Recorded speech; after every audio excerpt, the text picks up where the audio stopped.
The text hit on a Monday afternoon while I was reviewing case files in my chambers. Evelyn, your father and I talked. Your brother's supervisor, Judge Conrad Weller from the Second Circuit, is coming to Dad's retirement party Saturday. It matters for Liam's career. Having you there would raise questions we'd rather not answer. You understand? I watched the words sit there. Liam, my older brother, the prosecutor my parents wore like a medal, was always the one they bragged about. Me, they said, did government legal work. Good benefits. I typed back. Understood. A minute later, my phone buzzed again. It's probably for the best, honey. Judge Weller is old school. I set the phone down and returned to United States v. DeSanto. Kickback ledgers, shell companies, a witness sleeping with a knife under his pillow. Trial would begin Thursday in courtroom 7B, my courtroom, because I was Judge Evelyn Marquez, United States District Court, Southern District of New York. They knew I was a lawyer, they just never asked the second question. After a while, neither did I. I'd taken Marquez, my mother's maiden name, when I started practicing, a separation I could live inside. Tuesday morning, my clerk, Tessa, knocked. Judge Marquez, the government's here for the pre-trial conference. Send them in. Liam entered first in a navy suit, mid-sentence. We'll lead with the financials, he told his team.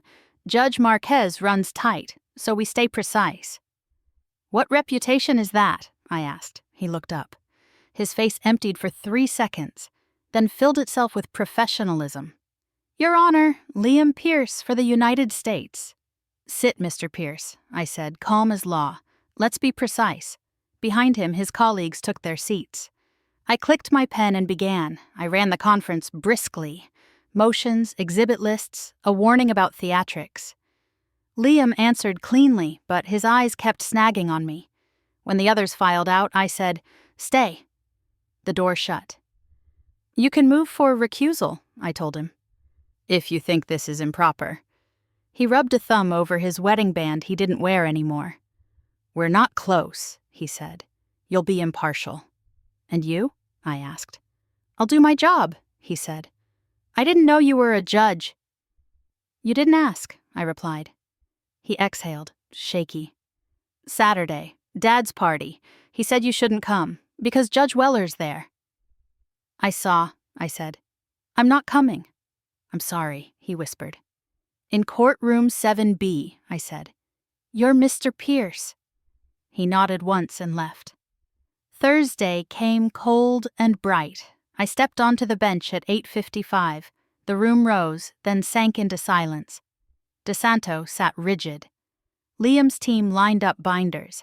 In the second row, silver-haired and severe, Judge Conrad Weller watched without blinking. Voir dire ran to noon. Back in chambers, Tessa said, Judge Weller asked if he may introduce himself. Send him in. He entered with ceremonial weight and a firm handshake. Judge Marquez, Conrad Weller.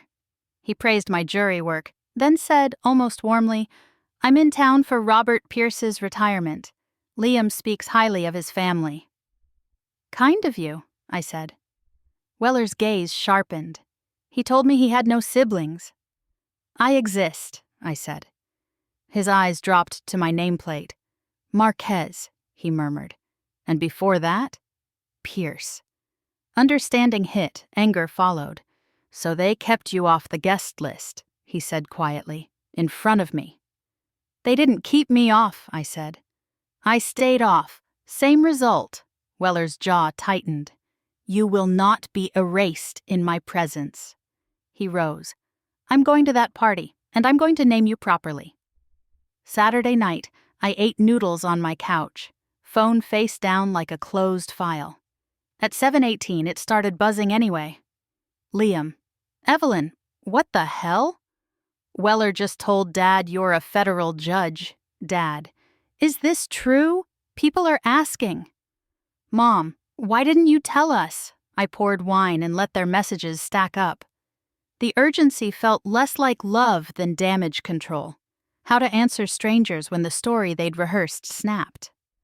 Sunday morning, Liam knocked, 2 coffees in hand, eyes bruised. He cornered Dad after the toast, he said.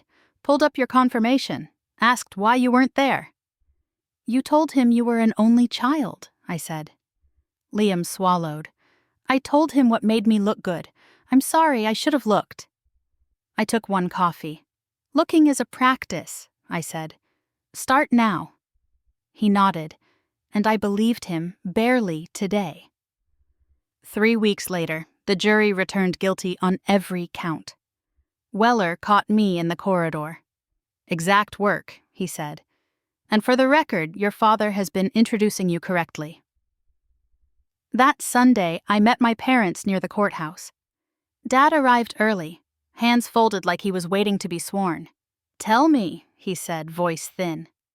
What do you do, really? I told them. They listened. This time, nobody changed the subject.